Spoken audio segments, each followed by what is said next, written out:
Bien, bonjour tout le monde. On va attendre encore 2 minutes, voir s'il y a quelques retardataires, et puis on va pouvoir démarrer.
Bien, bon, on va pouvoir démarrer. Bonjour à toutes et tous.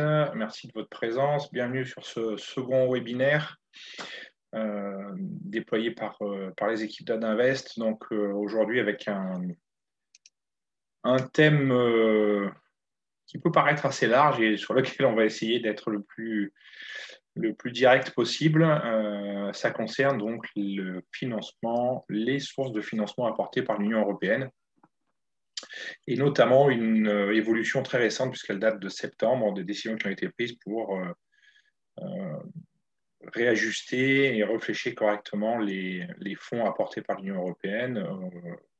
Volontairement, donc on avait mis cette somme de 672 milliards, c'est une réalité, hein.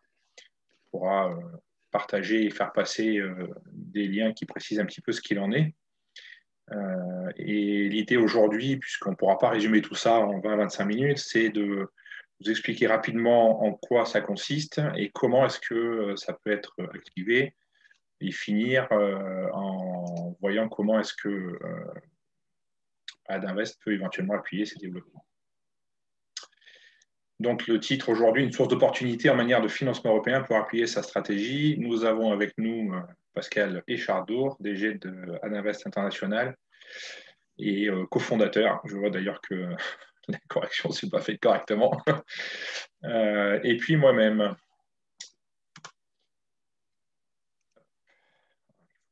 Sinon, ça ne fonctionne pas. Alors, vous avez la possibilité en live de poser toutes les questions que vous le souhaitez à travers le chat. On va les suivre, on tâchera d'y répondre dans la deuxième partie. On aura un peu de temps pour ça. Et si malgré tout on n'a pas le temps de terminer, on pourra traiter ces questions par la suite en direct ou faire passer des réponses via mail ou d'autres vecteurs possibles. En quelques mots, qui sommes-nous? Adinvest, donc international, un groupe qui est à l'initiative et copropriétaire d'une certification qui s'appelle MentorCert, qui concerne un métier très particulier qui s'appelle le mentorat d'affaires, le business mentor, pour lequel donc nous avons développé cette certification. Nous travaillons bien sûr en France et nous travaillons un peu partout en Europe. Nous avons un réseau de partenaires relativement étendu. Et puis, en parallèle de tout ça, une association particulière qui s'appelle Adinvest Europe, qui est basée à Bruxelles et qui permet de piloter un petit peu notre R&D, d'avoir une vision un peu plus pragmatique sur tout ce qui est développement de ce nouveau métier, et puis des travaux qui sont faits avec nos partenaires. En quelques mots et en quelques lignes, voilà le sommaire que je vous propose aujourd'hui. Donc, premier point, bien comprendre les priorités de l'Union européenne pour savoir agir en face et de manière correcte. Le nouveau plan dont je viens de vous parler, en fait, c'est un plan qui s'appelle Next Generation UE. Qu'est-ce que ça signifie en termes de soutien public et soutien financier? De manière très pragmatique, quels sont les enjeux pour les TPE-PME, puisque c'est ça qui nous concerne aujourd'hui? Qu'est-ce que ça signifie et qu'est-ce que ça peut apporter pour le dirigeant de ces entreprises? Et puis, comment est-ce que nous, on peut vous accompagner? Le point 7, vous l'avez déjà vu, puisqu'il s'agit des présentations. Alors, pour bien comprendre rapidement le fonctionnement de l'Union européenne, on a essayé de résumer ça en une seule slide, ce qui n'était quand même pas simple, mais enfin, ça me semble le plus pertinent aujourd'hui. On a d'un côté donc l'Union européenne qui fonctionne avec les financements des États, hein, donc qui récupère de l'argent et puis qui le redistribue ensuite en fonction d'un certain nombre de critères. Nous sommes le deuxième pays contributeur en France, à hauteur d'un peu plus de 20 milliards, et puis nous récupérons tous les ans une douzaine de milliards affectés à tout un tas de financements divers et variés. Les grands sujets qui sont traités sont cités à gauche ici, donc tout ce qui concerne le développement urbain régional, tout ce qui concerne l'emploi et l'insertion sociale, évidemment l'agriculture et le développement rural, donc la PAC fait partie de ces financements. La même chose pour la partie maritime et pêche. Un gros volet R&D, pour ceux qui s'y sont un peu intéressés sur le plan qui est en train de se terminer, le fameux programme H2020, et puis une partie d'aide humanitaire.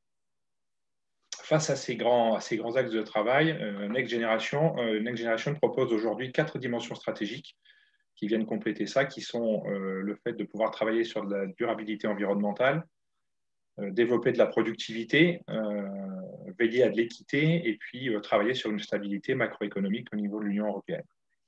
Donc, vous voyez que ce sont des axes qui sont très très larges, qui aujourd'hui incluent beaucoup d'activités, ce qui fait que quasi toutes nos sociétés peuvent être concernées à un moment ou à un autre par des financements européens. Évidemment, tout ça nécessite d'en connaître un petit peu les rouages et de pouvoir évaluer ça plus globalement. Pascal, si tu veux bien nous détailler en partie ce plan Next Generation. Oui, alors le plan Next Generation, c'est en fait quelque chose qui vient de manière non planifiée, comme en fait il est lié beaucoup à cette opération Covid, parce que ceux qui connaissent un peu les mécanismes européens savent que voilà, il y a des choses qui courent tous les 7 ans. Là, il y a un prochain, Nicolas le mentionnait il y a quelques minutes, le Horizon 2020 ou H2020 que certains connaissaient, qui était un grand programme pour faciliter tout ce qui était innovation et tout ça, qui s'arrête au 31 décembre de cette année, et qui va être repris par un autre programme qui est budgété déjà depuis un certain temps, et donc déjà annoncé en début d'année, donc avant les opérations Covid, donc qui s'appelle Horizon Europe, dont on pourrait parler si on avait un petit peu de temps, mais celui-ci, il est beaucoup plus sur le courant. Et est arrivée quand même notre histoire qu'on vit tous depuis le début de cette année avec ce Covid, qui fait que l'Europe s'est quand même posé des questions sur l'impact de la récession qui s'engendre, parce que quand même les chiffres sont assez significatifs. On en parle plus au niveau européen, quand même, avec quand même plus de 2 points de perte, de 2 à 3 points même de perte de PIB sur l'Europe globalement dans les 6 derniers mois. Donc ça va faire très fort, même sans compter ce qui va venir. Donc il y a une anticipation, et ce Next Generation, c'est ça.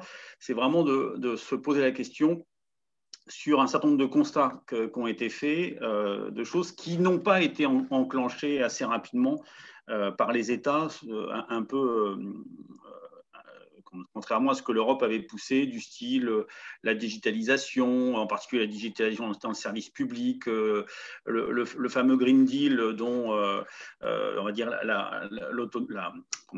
l'Europe neutre écologiquement pour 2050, tout un certain nombre de choses que même le nouveau gouvernement sous Mme von der Leyen a lancé depuis la fin l'année dernière. Donc, ils se sont dit c'est la période, parce que quelque part, à gérer la relance, il faut remettre une couche supplémentaire. Donc, le Next Generation EU, c'est ça, c'est cette logique d'accélération, c'est-à-dire à la fois de se dire le Covid, c'est effectivement un gros problème, ça nous pose des gros problèmes économiques, mais c'est aussi une opportunité. Donc, mettons de l'argent sur la table en supplément des programmes existants. Donc, on n'est bien pas en substitution des choses existantes, mais en complément de ces axes existants. Donc, quand même avec une petite enveloppe non négligeable de 672 milliards, hein, c'est pas une paille, qui est là pour accélérer en fait les programmes qui ont déjà été faits. On va y venir un petit peu derrière. Par contre, de tout ça, là, chaque État membre doit se positionner. C'est-à-dire qu'il y a un cadre qui est fixé, il y a une enveloppe et chaque pays y adhère, s'y agrège. Donc, il y a déjà des choses qui ont été enclenchées, en particulier un sujet comme le programme SURE, S-U-R-E, qui est lié au secteur hôtelier. Donc, par exemple, la France n'a pas souhaité contribuer. Donc, chaque État, en fait, se positionne sur les différents sujets. Là, la France n'a pas voulu s'agréger sur le plan européen pour la filière hôtelière et fait ses choses spécifiques dans le cadre de son propre plan de relance. Donc, il y a toute une déclinaison qui est en cours entre maintenant et avril sur ces axes-là. Par contre, voilà, il y a 3 mots-clés qui sont ici, qui sont hyper importants pour pouvoir bénéficier de ces subventions et de ces prêts. C'est vert, durable et numérique. C'est-à-dire que ce n'est pas simplement de l'argent pour pallier la situation du Covid. C'est-à-dire pour en bénéficier, il faut être aussi capable de montrer que l'on engage des chantiers qui vont vers ces 3 axes-là. Voilà. Ça, c'est vraiment des éléments très importants sur lesquels il faut se préparer à ça pour pouvoir bénéficier de ces fonds. C'est en quoi, dans mon business model, dans mon activité, je vais pouvoir aller plus loin. Donc, effectivement, on n'est pas à 50-50, mais on a plus de 300 milliards affectés en subventions, donc de l'argent qui peut vous être remis sur des projets et qui permettent de pouvoir développer. Voilà. Donc, c'est vraiment l'occasion ici de vraiment rentrer dans son logiciel le fait que ce n'est pas de l'aide, entre guillemets, qui est là, c'est de l'aide pour passer à autre chose. Donc, ça veut vraiment dire que tout acteur économique aujourd'hui, alors qu'il est effectivement dans une situation souvent délicate et complexe, doit se dire comment je vais non seulement sortir de ça, mais qu'est-ce que je vais tirer comme expérience de ça pour innover, pour créer d'autres choses. Et là, les fonds vont arriver. En particulier, je lisais encore hier soir un sujet sur le numérique. Il y a une volonté de l'Europe, il faut le savoir quand même, qui est très forte, c'est renforcer son autonomie sur beaucoup d'axes clés par rapport à la Chine et aux États-Unis. Et en particulier par rapport aux GAFA, on n'arrête pas de parler d'Amazon avec nos commerçants en ce moment. Des gens qui sont capables de présenter des outils ou des plateformes qui, par exemple, faciliteraient le e-commerce pour des petits commerçants de centre-ville, des choses comme ça, c'est sûr que c'est des dossiers qui sont extrêmement regardés et qui sont extrêmement soutenus parce que ça veut dire qu'il y a des arguments européens, je maintiens des emplois en Europe. Donc, on est vraiment dans cette logique-là. Il faut bien se dire que c'est de supporter les États, d'accord, mais aussi pour créer de l'économie durable sur les territoires et créer des emplois durables sur les territoires. Donc, ça, c'est un aspect très important. Et d'ailleurs, il faut savoir que de ce fait-là, il y a des initiatives qui vont vraiment dans ce sens à travers des logiques de filière. On a des exemples autour de nous, même dans lesquels nous contribuons actuellement. C'est-à-dire qu'il y a une volonté autour du secteur de la santé, avec le sujet Covid, on le voit bien, c'est de réduire le time to market. C'est-à-dire que là, on met de l'argent public pour faciliter le rapprochement entre des PME, des startups qui sont capables d'apporter des solutions qui ont besoin, mais qui mettent trop de temps à se mettre sur le marché. Donc, des plateformes sont en train de se mettre en place. Par exemple, on a eu vent il y a assez récemment en Irlande, il y a des régions, des acteurs publics qui mettent de l'argent pour faire des plateformes numériques pour répondre à des choses comme ça. Donc même les acteurs privés que nous sommes, si on rate certains coches comme ça, il y a des choses qui vont se faire avec cet argent public sans que l'on soit dedans. Donc voilà, il faut bien avoir en tête là que c'est le bon moment aujourd'hui de se dire qu'il y a un virage à prendre avec cet argent public qui est à disposition, entre guillemets. Il faut quand même monter les dossiers et aller le chercher. Mais il y a une vraie recherche de sujets innovants. On voit bien que dans la vague initiale, l'ouverture PME avec dans le H2020, elle est colossale parce que sur quelques appels qui ont été des appels très dédiés aux PME innovantes, le taux de soumission est extrêmement important, est tellement important là, en particulier, je pense au programme de l'EIC Accelerator, qui vont augmenter l'enveloppe. Je ne sais plus si c'est de 20, 25, même peut-être 30%, parce que les chiffres bougent sur les budgets entre les allers-retours depuis septembre, mais les enveloppes vont être augmentées, en tout cas, c'est sûr. Donc là, la part qui est ouverte aux PME, TPE, pardon, innovantes et pas que start-up, c'est bien ça aussi la problématique, c'est que oui, il y a l'innovation d'usage aussi. Innovation d'usage ou voilà, tout ce qui permet de renouveler, là, vous voyez des mots-clés qui sont ici, par exemple moderniser, voilà, comment je modernise mon métier, comment j'y intègre du numérique pour passer à autre chose, comment je fais évoluer la capitalisation des compétences et tout ce genre de choses. Tout ce qui permet de faire évoluer son savoir-faire et d'aller vers de la création de l'emploi va pouvoir récupérer de l'argent public. Et même hier, là, sur un dossier qu'on accompagne dans le centre de la France, donc dans des régions qui ne sont pas très pourvues en emploi, on a eu vent sur une possibilité de subvention pour une PME où ils sont à peine 10 aujourd'hui et pour y avoir une création d'emploi quand même de 20 à 30 personnes sur 5 ans. Bah, il pourrait aller jusqu'à 1 million de subventions pour du montage de bâtiments et de faciliter pour le maintien de ces emplois sur ce territoire-là. Donc, il y a des choses qui apparaissent et qui vont descendre vraiment de semaine en semaine entre les semaines qui viennent et fin avril et donc l'été prochain.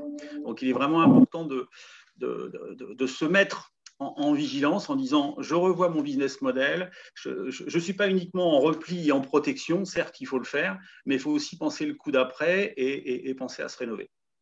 Effectivement, ça paraît être des termes très génériques, mais c'est plutôt un avantage pour nous parce que TPE, PME, tous autant que nous sommes, on est dans beaucoup de secteurs différents et finalement c'est relativement ouvert. Après, il y a une façon de travailler évidemment et d'aborder tout ça qui permet de pouvoir accéder de manière efficace à ces financements. Juste un mot pour vous préciser comment fonctionnent ces financements d'une manière générale, donc pas forcément que dans ce nouveau plan, mais vous avez globalement 2 grands axes qui sont utilisés en termes d'argent. Donc, je vous l'ai dit, c'est de l'argent qu'on contribue à apporter à l'Europe et qui est ensuite redistribué. Vous avez un premier axe qui est celui du bas, qui est le soutien, ce qu'on appelle le soutien de proximité ou les fonds structurels. Et là, c'est un principe un petit peu de guichet, c'est-à-dire qu'à partir du moment où votre entreprise et votre activité rentrent dans le cadre, vous cochez les cases et vous rédigez votre dossier. C'est des dossiers qui sont relativement light, dans la mesure où il y a encore de l'argent, vous y êtes éligible. Et puis, il y a un deuxième axe qui concerne évidemment ce nouveau plan et aussi beaucoup d'argent avec des sommes beaucoup plus importantes en général, qui sont les appels à projets. Où là, c'est l'Europe qui dit voilà ma stratégie globale, voilà comment je la définis, voilà l'argent que je mets sur la table. Mesdames, messieurs les dirigeants d'entreprises européennes, dites-moi comment vous pouvez m'aider à réaliser ces objectifs et moi, je vous aide à financer ça. Et là, on a un travail de fond qui est beaucoup plus important à faire, qui sont des dossiers beaucoup plus lourds, qui sont sur des logiques un petit peu de concours dans la sélection des projets et des programmes. Et ça rentre complètement dans ce qu'on vient de voir juste avant, c'est-à-dire à partir du moment où mon projet a un axe vert, un axe digital, un axe d'emploi, un axe social, etc. Évidemment, j'ai toutes les chances de pouvoir rentrer dans certains programmes. Encore faut-il être capable d'identifier et de savoir vers quel programme je souhaite aller et à quel appel à projet je peux soumettre. En résumé, par rapport à ce qu'on vient de dire, et pour aller directement vers les TPE, PME, globalement, il y a beaucoup d'argent disponible. Vous voyez qu'on parle en centaines de milliards. Malgré tout, il y a un accès à cet argent qui n'est pas toujours simple. Quand on a des structures de personnel qui permettent de traiter ces dossiers, c'est beaucoup plus facile. Quand on ne les a pas, ça peut prendre du temps. Donc, ça veut dire que tout seul, ce n'est pas toujours évident quand on l'a jamais fait. L'Europe a des circuits organisés qui sont clairement identifiés, mais ça nécessite du côté du dirigeant de les maîtriser, de les connaître pour être sûr de ne pas perdre son temps. Petit aparté, considérons que cet argent qui peut être mis à disposition, si on en fait la demande de manière correcte, ne doit en aucun cas et ne doit jamais constituer la base d'une stratégie de développement. Donc, c'est un complément de quelque chose qui est déjà établi, de sources de financement ou d'autofinancement qui sont déjà établies et qui permettent de faire grandir nos entreprises. C'est très large en termes d'ouverture, c'est ouvert à tous les types d'entreprises. Donc là, il y a vraiment du choix. En face, en revanche, on n'est pas forcément autorisé à postuler de manière seule. De temps en temps, il faut monter ou intégrer des consortiums multi-pays, multi-partenaires. Donc ça aussi, c'est pareil, il y a des critères particuliers à respecter. Encore faut-il savoir le faire. Mais quand c'est fait et quand c'est bien fait, ça fonctionne très bien. Et ça peut être vecteur d'accélération, notamment d'ouverture de réseau. Et puis enfin, ce que je viens de préciser sur la diapositive précédente, où il y a plusieurs niveaux d'accessibilité, donc une partie qui est guichet, qui concerne les fonds structurels, versus une partie projet sur lesquels on est plus sur de la stratégie et de l'ouverture beaucoup plus large. Tout ça pour vous dire qu'il est important d'anticiper sa demande, en non pas transformant sa société, mais en adaptant au mieux l'activité, l'organisation et les objectifs de sa société aux dispositifs qui peuvent être sollicités. Pascal, si tu veux bien faire un petit point sur ce que ça peut impliquer et ce que ça vient impacter dans la vie du dirigeant dans son entreprise. Je souhaitais justement revenir dans ce que par rapport à ce que tu disais tout à l'heure et ce que tu viens d'ajouter là, c'est que la complexité qui peut apparaître, c'est que je vais taper à quelle porte, je vais demander quoi et comment. Il y a un point qui est essentiel, mais vraiment de plus en plus essentiel, parce que depuis 15 ans qu'on navigue là-dedans, on s'en rend de plus en plus compte. Il y a une finesse dans l'évaluation des dossiers soumis qui est de plus en plus fine et qui est de plus en plus économiquement orientée, si je pourrais dire. Donc, être capable de bien soutenir la réflexion stratégique de son projet et un véritable, je dirais, quasi business plan, c'est-à-dire il faut être capable de dire ce que ça va générer comme valeur ajoutée sur le marché, comme perspective d'emploi, comme viabilité. On est dans cette même logique d'exigence. Donc, je ne remplis pas un dossier de manière passive et je ne le délègue pas. Je suis dans du cœur de stratégie. Donc, ça veut dire qu'en tant que dirigeant, c'est vraiment une problématique qui doit être prise à bras-le-corps comme étant un levier dans la stratégie financière de l'entreprise. Donc ça, c'est vraiment un point clé. C'est vrai que ça exige une mobilisation quand même à un certain niveau. Et si on n'a pas ça, on aurait tendance à dire c'est pas la peine d'aller déposer un dossier parce que vu les critères d'évaluation qu'il y a, dans ces critères d'évaluation, il y a des choses qui sont très claires sur est-ce que je respecte les objectifs attendus et est-ce que je respecte aussi une clarté dans la cohérence entre ma stratégie et celle qui contribue à la partie de l'Union européenne. Donc ça, c'est un point clé. L'autre côté, il y a les aspects des critères qui en face. Il y a une notion vraiment aussi sous-jacente dans les priorités de la Commission, c'est la stabilité politique. Alors, vous allez me dire, c'est de la politique, c'est pas de l'économie. Mais l'argent public qui est mis par la Commission européenne, c'est de l'argent public, donc c'est de l'argent politique à destination de l'économie, mais cette économie doit soutenir une politique.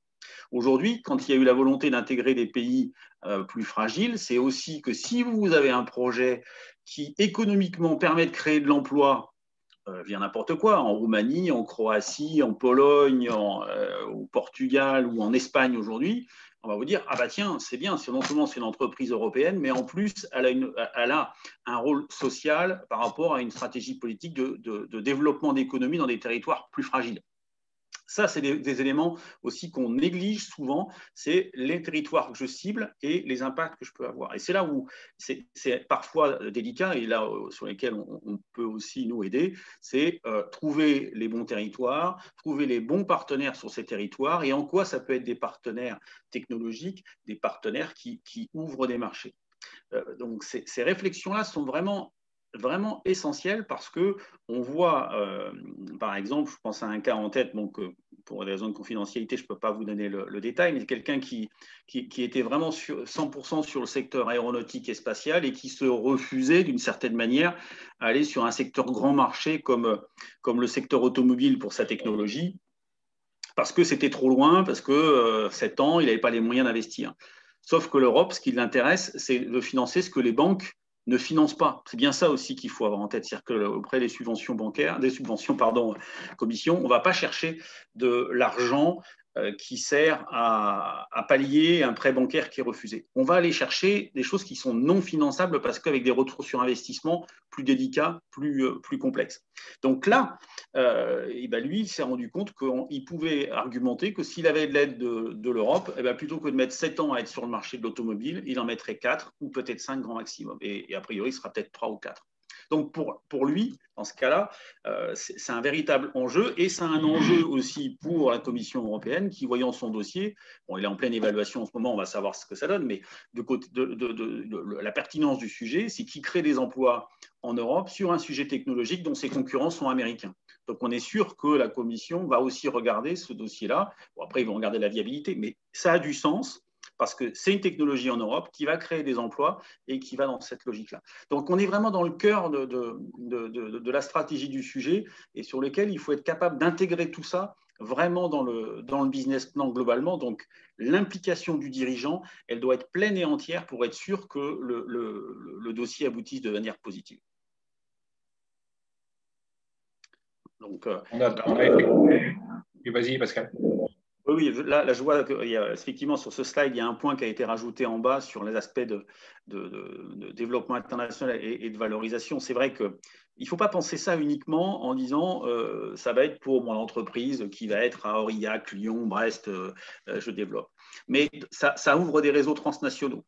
Donc, ces réseaux transnationaux, parce qu'on va aller chercher des partenaires, on va chercher des sujets, on rentre dans des réseaux. Donc, ça ouvre des perspectives commerciales. On a des clients qui se sont retrouvés à ouvrir, grâce à des coopérations comme ça, des bureaux en Espagne, alors que ce n'était pas prévu et qu'ils n'en avaient pas la capacité financière. Autre chose, c'est que ça valorise. C'est que lorsque vous avez obtenu une subvention sur une innovation aussi petite qu'elle soit, 300 000, 500 000, enfin, je ne sais pas, on n'est pas obligé de sortir des millions d'euros, ça rentre de manière très majeure dans la valo de l'entreprise parce que, d'une part, ça rentre en subvention. Quand vous l'avez en subvention, c'est quand même souvent ce qui se passe sur ces sujets-là. Et quand ça rentre en subvention, ça ne vient pas charger la dette. Donc, quelque part, la structure des fonds propres et toute la structure du bilan, elle apprécie beaucoup et ça fait monter la valo de la boîte. Donc, lorsqu'on se pose toujours la question de faire rentrer des gens dans son capital, quelle valorisation, quelle autre, avoir une véritable réflexion d'action sur ce terrain-là, Europe, je vais chercher des fonds pour financer tout ou partie de mon innovation, parce que ça peut être que des petits lots. C'est des réflexions stratégiques qui soutiennent une stratégie financière extrêmement solide et également de la coopération internationale, soit sur du R&D, voire même en rebond sur du développement de business et des partenariats commerciaux. Alors, par rapport à ces éléments que vient de détailler Pascal, et on voit un petit peu mieux les impacts que ça peut avoir et les enjeux effectivement de crise aujourd'hui, mais comment je pérennise, comment je sors de ça et comment je pérennise demain. Effectivement, c'est un secteur qu'on connaît bien chez Adinvest. Et globalement, pourquoi est-ce qu'on a aujourd'hui une légitimité à pouvoir accompagner nos clients dirigeants de TPE, PME? Essentiellement pour ces points qui sont présents à l'écran. D'abord, le fait que les personnes de chez nous soient impliquées dans ces fameux réseaux internationaux et de projets européens, et depuis depuis pas mal d'années aujourd'hui.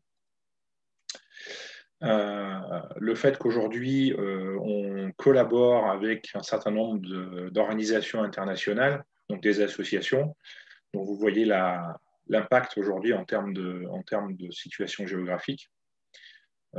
J'ajouterai à ça effectivement nos partenaires avec lesquels nous avons travaillé sur la certification, qui sont des universitaires, qui sont des business schools, qui sont des fédérations professionnelles. Donc voilà, un réseau qui est très très large et qui permet de manière assez efficace et assez rapide d'identifier quelles peuvent être justement ces fameuses perspectives de croissance que peut avoir une entreprise.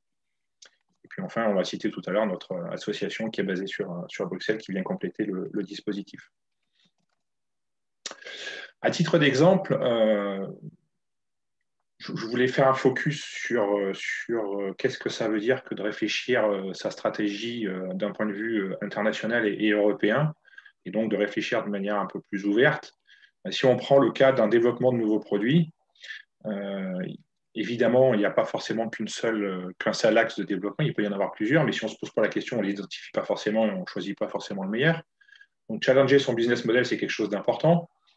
Le financement, effectivement, ça peut être important, mais est-ce que c'est la seule façon de faire? Rappelons quand même qu'aller chercher du financement, ça reste un outil, un moyen et pas un objectif. C'est un moyen qui vient servir un objectif beaucoup plus large, qui est, en l'occurrence, ici, dans cet exemple, le fait de développer un nouveau produit ou des nouveaux produits. Et puis, il y a toujours, donc, une fois qu'on a regardé et challengé l'externe, évidemment, il faut le faire aussi en interne. Quelles sont les compétences clés dont nous disposons? Est-ce qu'elles sont en ligne pour pouvoir piloter ce changement ou cette adaptation? Ça, c'est quelque chose d'important. Donc, voilà une façon de pouvoir, en quelques questions, de réfléchir un petit peu sur son projet.